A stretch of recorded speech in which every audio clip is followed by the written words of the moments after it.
the attention of a book drew me very closely. It was the image of a calico cat. I took it and spent the summers reading it on my balcony in Atlanta, not knowing one day I would meet the magical woman who wrote it, that my cats would bring me to her, and that it would change my life forever.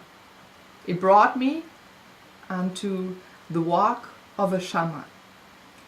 Hello everyone to the Sacred Expression Show, and please welcome with me Carla Meeske, my teacher that I'm so thankful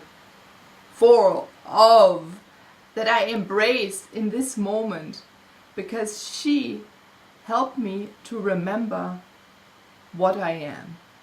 So welcome, Carla.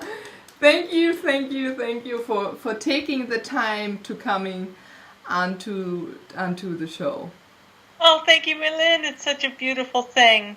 And I'm so delighted that you began by speaking of the Calico Shaman, because that book is so close to my heart, and yet it was such a long time ago. And just 3 weeks ago, I had the honor of spending a weekend with Elida Birch. And she's one of my bestie buddies. Yeah. And she was my bestie when I was writing the book. And it is her cat on the cover. Oh, oh wonderful. And we were talking about how much we miss Rosa and how special she is. And you know, there's another thing, you talking about my helping you come back to your roots.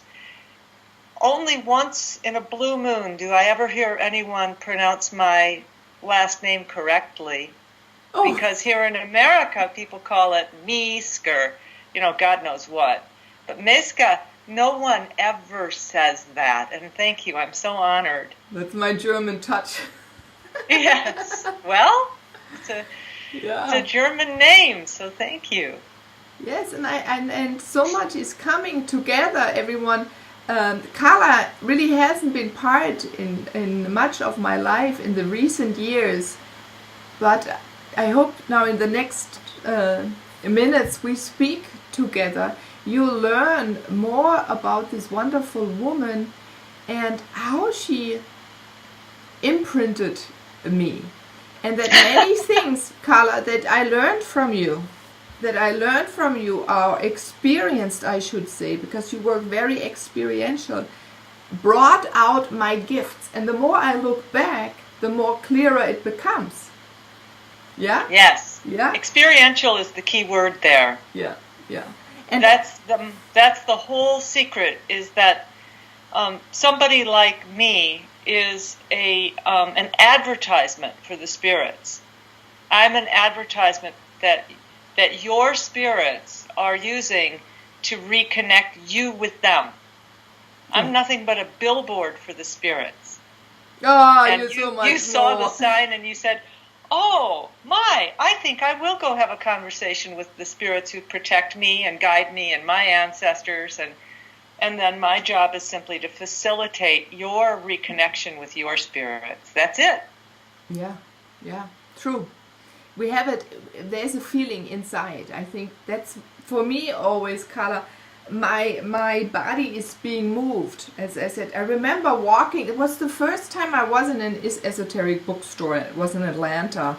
Must be 13 years ago now. And really nothing drew my attention but this book, and this cat just looked at me, Rosa. Now I know her name. So I walked directly over there and took it home. And, I said, okay. And I would read the journeys, and it would bring tears to my eyes. I felt the depth of the journeys you took, the animals and their owners on in that book. And I want to let know the viewers that then I put it aside because I thought it's a book. And then I did a little bit of maybe learning about yoga or energy through massaging, but that was it. But when I was pregnant, then 3 years later, with a big belly, I was supposed to go to Italy to get married.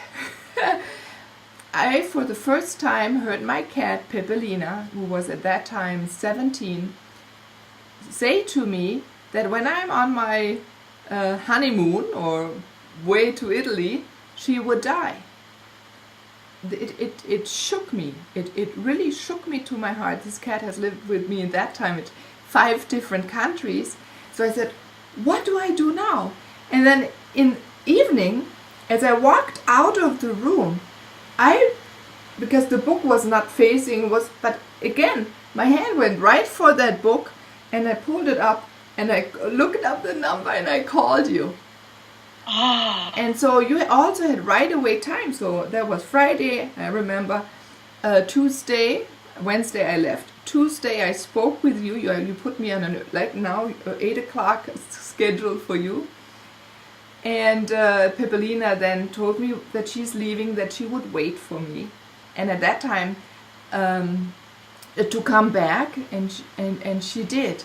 And when you took me also on this beautiful journey, and Pepelina, everyone, she took the cat to, Pepelina was a Burmese cat, like a Burmese planet, I'm going to call it now, or land, or environment.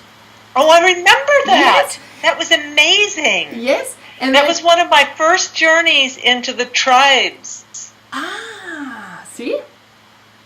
Yeah, wow. The cat tribes. The cat tribes. And the Burmese is such an ancient breed that it was one of those tribe journeys now, which happen with ancient breeds. Wow, yeah, and then the tribes, you influenced me later with that too, and so when you brought the cat back, everyone, she said, "Oh, another cat is walking into the apartment. It's a brown cat." And I said, "Oh my God, how did she know it's a brown cat?" And then I was amazed. I really was amazed. And when Pepelina passed on, Paganini, which was that brown cat, wanted to pass on too, leave with her. And I called you again for a healing. And you said, "No, I can't. I'm in the middle at the airport. I'm going on a plane." And then I said, "Oh my God, no. Everyone's telling me this cat is going to die tomorrow." He was already yellow, had water in his lungs, didn't eat, didn't drink. And next day he ate, he drank, and the yellow went away. And within 2 days he was a healthy cat because of your healing that you did in an airplane, everyone. And then when I remember that. Yeah. That was amazing. And when you had an invitation you had an invitation that you wrote in your newsletter. Everyone, write your newsletters. Introduction to Shamanism for Animals. And I took that class, and since then I know you, and that has put me on my path. I could speak about hours how you influenced my life with your work. Oh, I'm so grateful. I'm so grateful. And now it's your turn to teach others.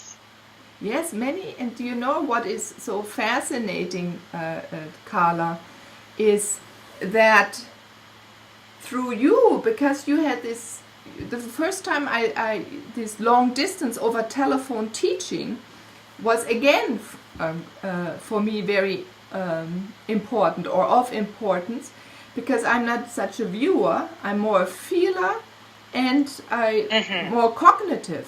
So I got trained sitting in the car, because Tilo was a baby by then, sitting in the car, taking in your teachings, experiencing by myself. I had to trust.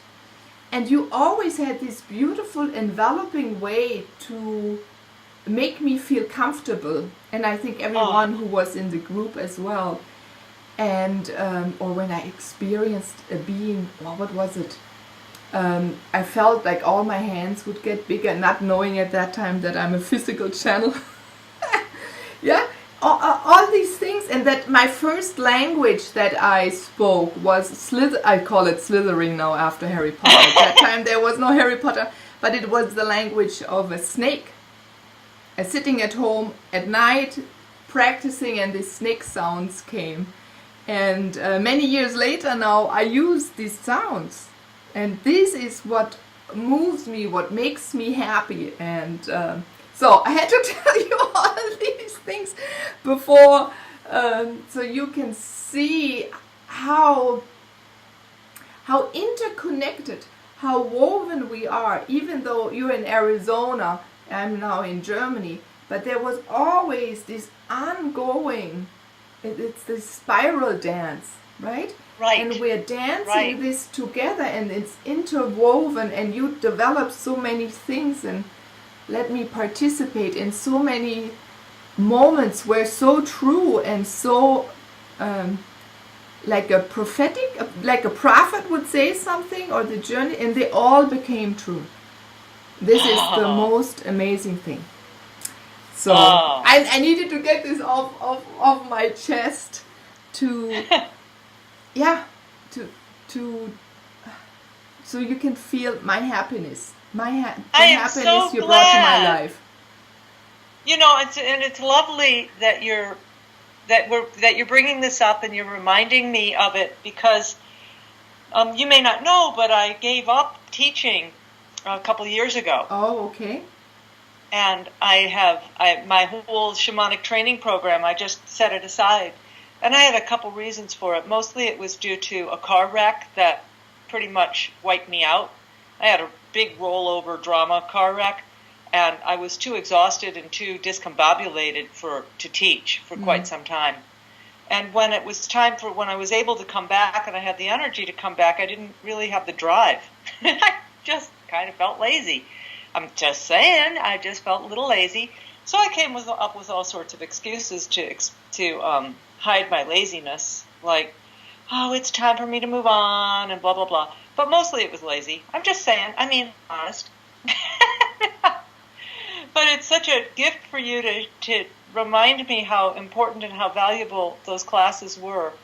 And I invite you to share that with others by your teaching.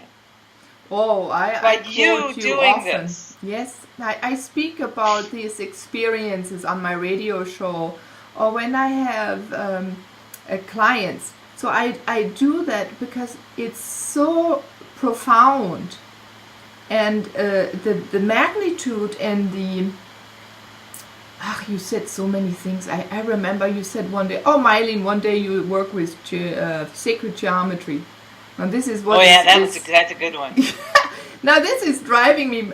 Meilin is now really checking out how does this even come together, this sacred geometry, or that I would, it just came out of, by the way, it's like a sentence and suddenly you said those things. I would play with the environment. And this is my greatest metaphors are with nature. And that's good. Healing. I just came back from Egypt.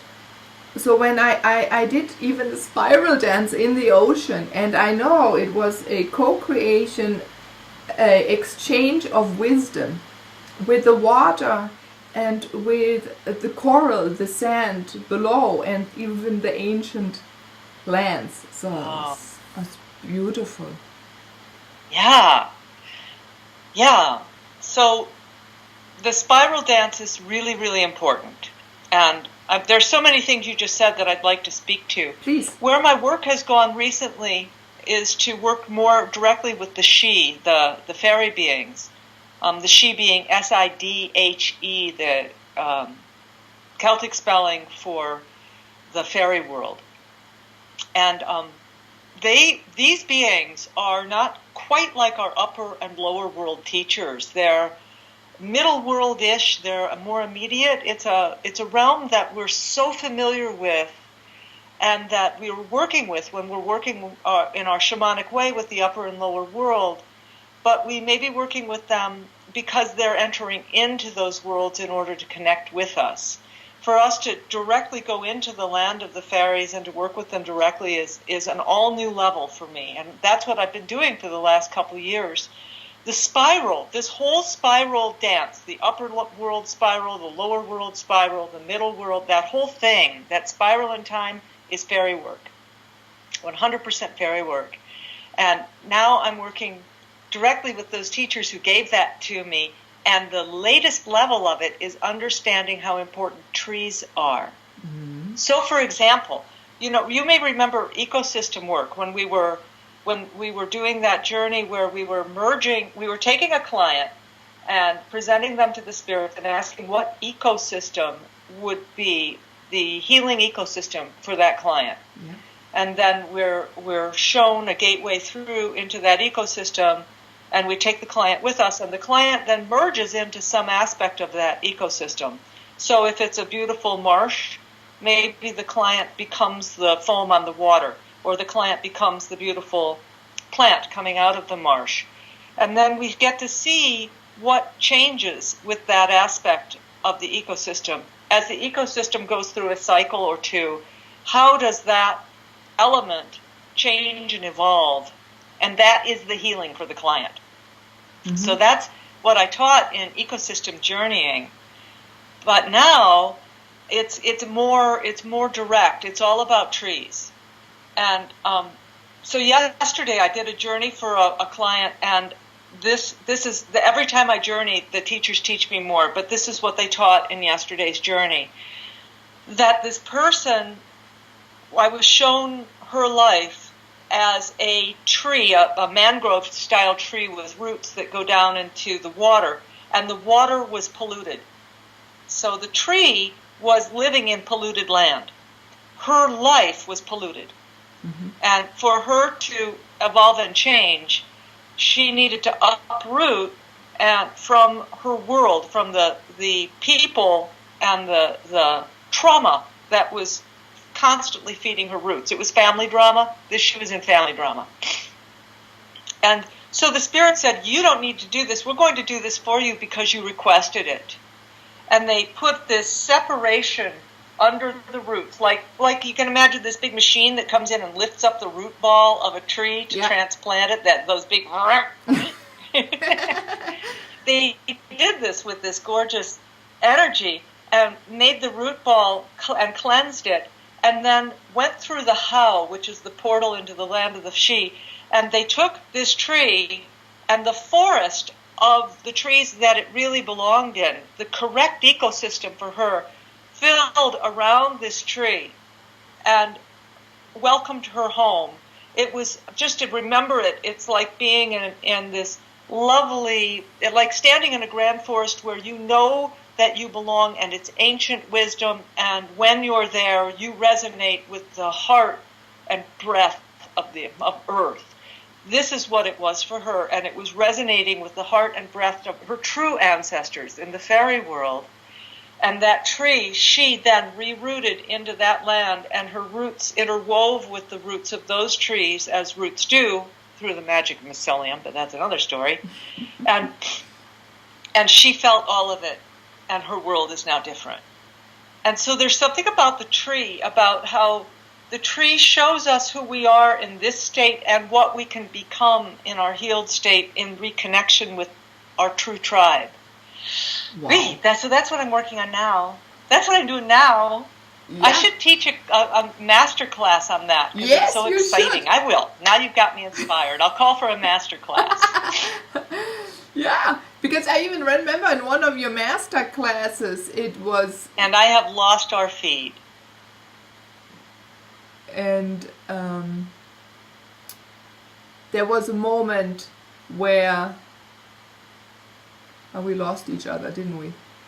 Wait a moment, I'll come back. Do you hear? You probably will hear me. I'll keep on speaking.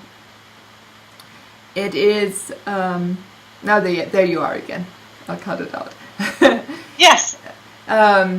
In one of the master's classes, when I was already in Germany, there was a moment where my partner told me that my importance of walking here in Germany, and that I would have one day long dark hair, and he saw me from the back, not carrying any shamanic tools on my walk, and to speak about the sacred ground of Germany.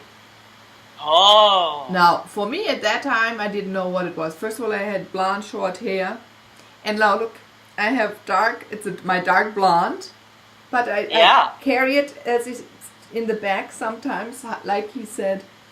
And also, I speak about the wisdom that is now here. And see, again, that was one. And Oh, I have to tell the viewers also about the dragon class you gave.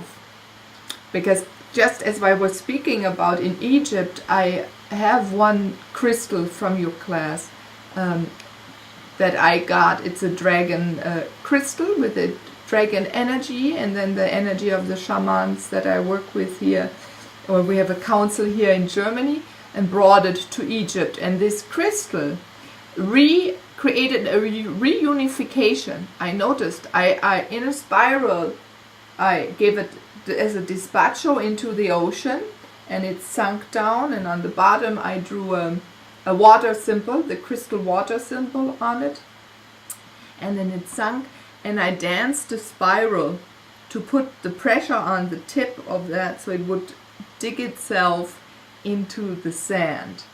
So see how these things, again, talking about cross-weaving, and everyone, when you have an impulse, act on it. Buy a certain thing, pick up a feather, invite someone to speak with you, reach out to someone, write down, or book a trip. Yeah, there is a book a trip. Use Scott's free flights. They're the best. Yeah. But it is because we're so interconnected. If you think about it, how many years and new impulses came together to create a unification in Egypt. I would never thought I would go to Egypt. Yeah? And your Carla, your energy is in there. The dragon energy we've worked with, and all of these people, and this created the whole environment. There was a change in the environment, talking about that Tuesday 2 weeks ago.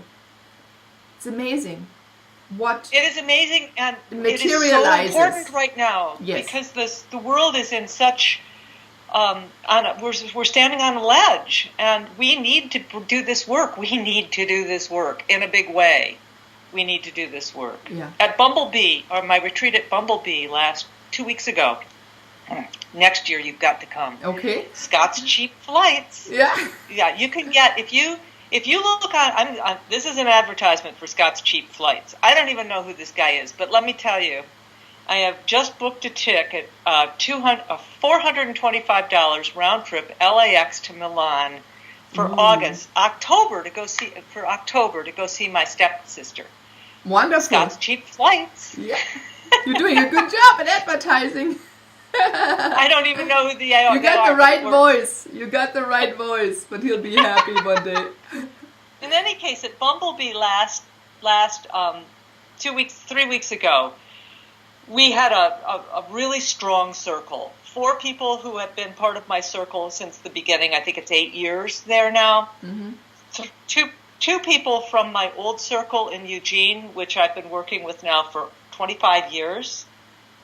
And a few people from my new friendship circle in Phoenix of like-minded people.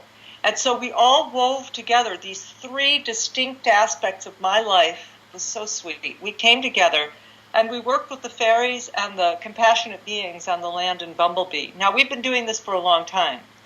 And there's a spiral that we have set up there, a permanent meditation spiral, a permanent power spot. Mm-hmm. And it's hidden. No one else sees it. The only ones who go onto it are the cows, and they never disturb the stones. This is a cattle ranch. Yeah, Bumblebee is a cattle ranch. They feel it. Oh, it's fun. Well, we opened a portal of peace, and it's this amazing fountain of power. And whenever I am disturbed about something, North Korea would be a great example. I go there and I ask that power of peace to go sit on the minds of and the people of and the possibilities for that peace may come through, that peace may be the prevailing breeze, that it alone may thrive, that peace may thrive. And by golly, it's working. I mean, I just love it so much, and I love having that resource, because what other tools do we have besides writing snarky letters to the editor? What else do we have? I'm going to the climate march today. Today is the day of the big climate march, and I'll be speaking out there, of course, because that's one of the tools we have. But the biggest tool is this shamanic work to invoke the powers, the compassionate ones, to come and create harmony, create peace, create healing for the traumatic areas. And thank you for doing that in Egypt, of all places. Oh my gosh. So important. Good work. No, thank you. You know, it just happened. I have to thank Thilo for sending me to being persistent in wanting to go to Egypt. You know, so it's this beautiful when you see the new generation moving in so naturally into this healing work. He's now 10, yes, right? And for them, it's not normal, and it's playful. And this work, I think, it can be so playful and fun. And it, yes, and yes. to use our surrounding and I'm getting back to this environment. But the petals of the cherry tree that's right out there, or the grass, or the cat that sits on your lap. We can do it in any moment. We don't have to go to a certain spot. Wherever we are, it functions. Because we all have these portals, you know, we zone into or we open, and it can go anywhere. It just expands and it moves across the land, and it crosses the planet, and it crosses the galaxies, and it goes and it influences everyone. And you, Carla, are really one of the few people, I can count them on my one hand, that materializes what you do in spirit. So you have an exchange of within seconds. Now I'm taking, that's why probably Paganini came up, the experiences of his whole body being so yellow because a malfunctioning of a liver, and the next day he was not yellow anymore, and getting the water is out of the lungs. I mean, this is really fascinating, and I want to also encourage everyone, take it up a notch higher, or 2 and 3, and believe in that you are a magical being 14 billion years ago. You know what to do. You have it inside of you. And I learned so much from you, Carla, to believe in myself sitting alone in that car when this language came, or the feelings of my hand expanding into this giant being. And I believed in it. And I still do. And I still believe in that we can bring change. And we're the catalysts. We're also the activists. And you said so beautiful, peace. The only one who can bring peace is me, is you, we as together as individuals, right? And then step by step, because each thing I change influences thousands, if not more, people around me. Yes. Yes, and you know, I think that the magic of our working with the compassionate beings, with these incredibly powerful spirits who are so much more aware of everything around and able to connect to compassionate power, to healing power that's so strong that if we directly connected to it, we'd fry. That it's so hot that our physical bones would fry if we were alone the transporters of this power. These compassionate spirits can hold that power, and through our intention to connect with them and to share that healing with others, we become a pathway, a gateway for these spirits to come through. We become the bridge. Yeah. And when we believe that we can be that bridge, when we believe that we are wise, capable beings that can do that job, anything is possible.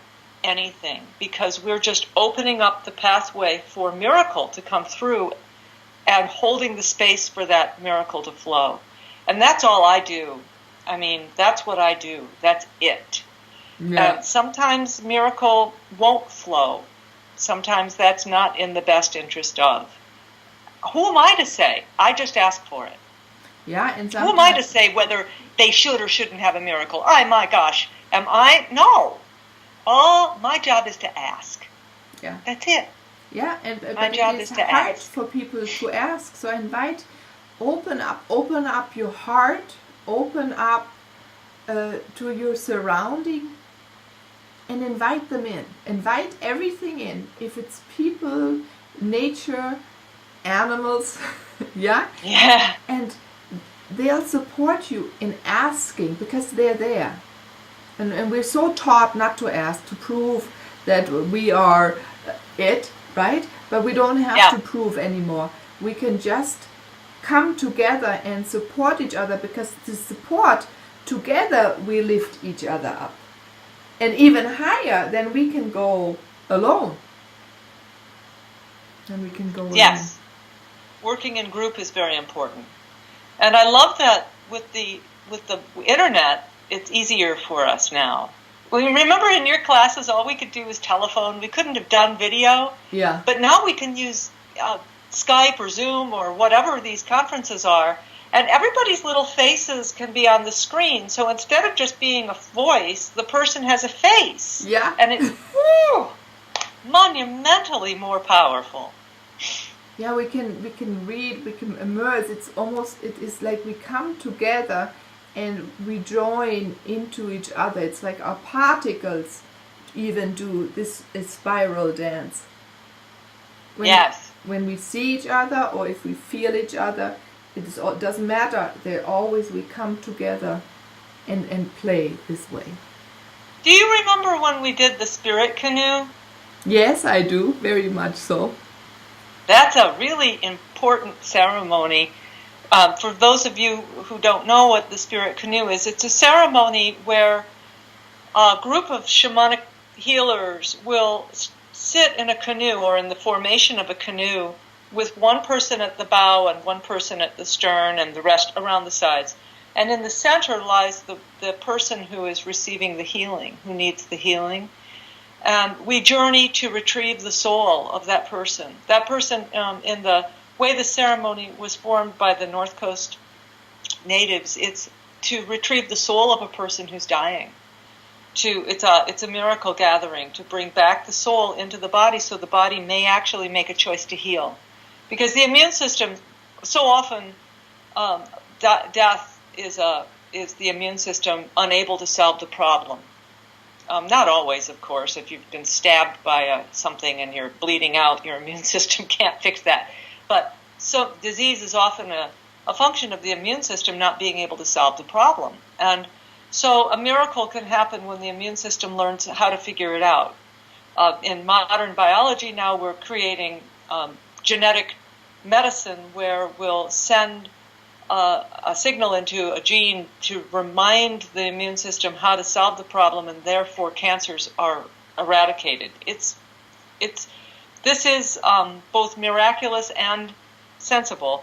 So when we're doing soul retrieval, when we're doing shamanic work, we're actually asking the spirits to give the immune system the information it needs to solve the problem.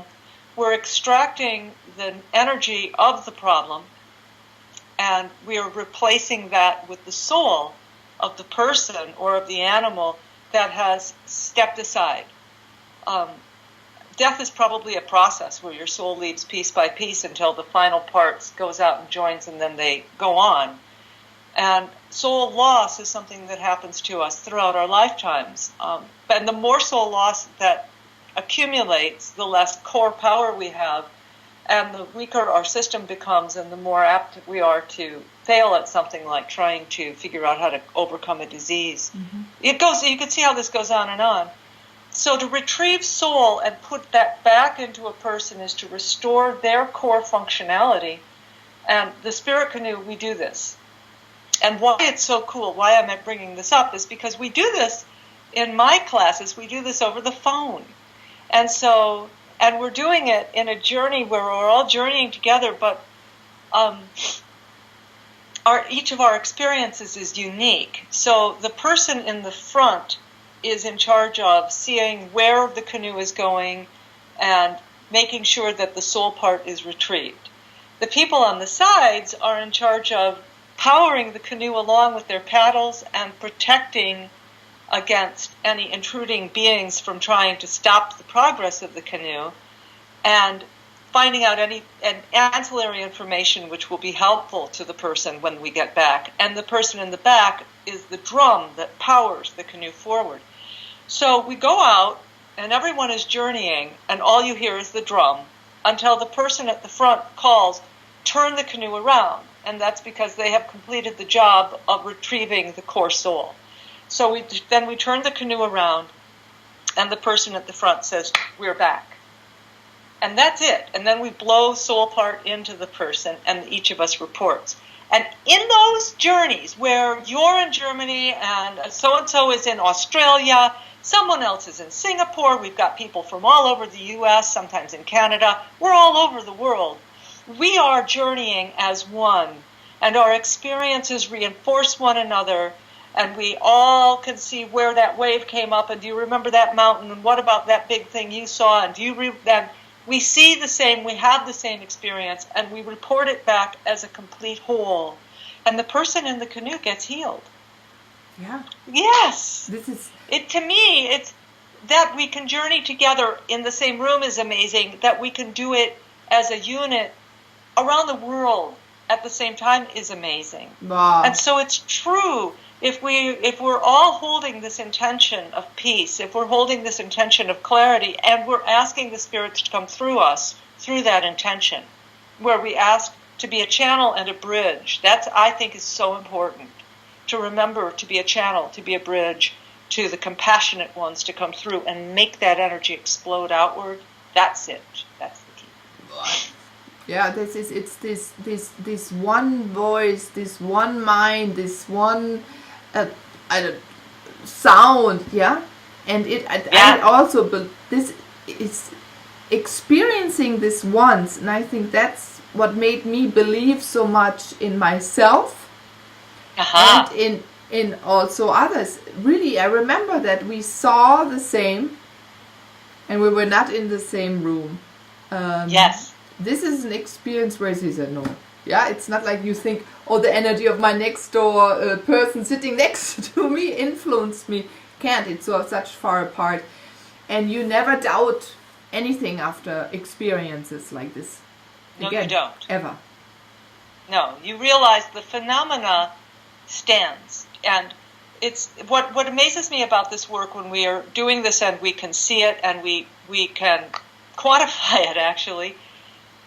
We are presenting phenomena that is real to the world. We are experiencing real phenomena, and when we talk about it like this, we're presenting it to the world. Mm-hmm.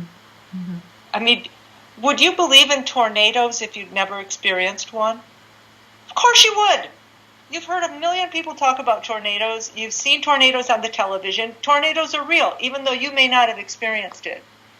Well, right. For all of the people who may not believe that this phenomena that we're describing is real, well, it is, because we're talking about it, and so many people are talking about it, and you, every one of you, has the opportunity to experience it for yourself.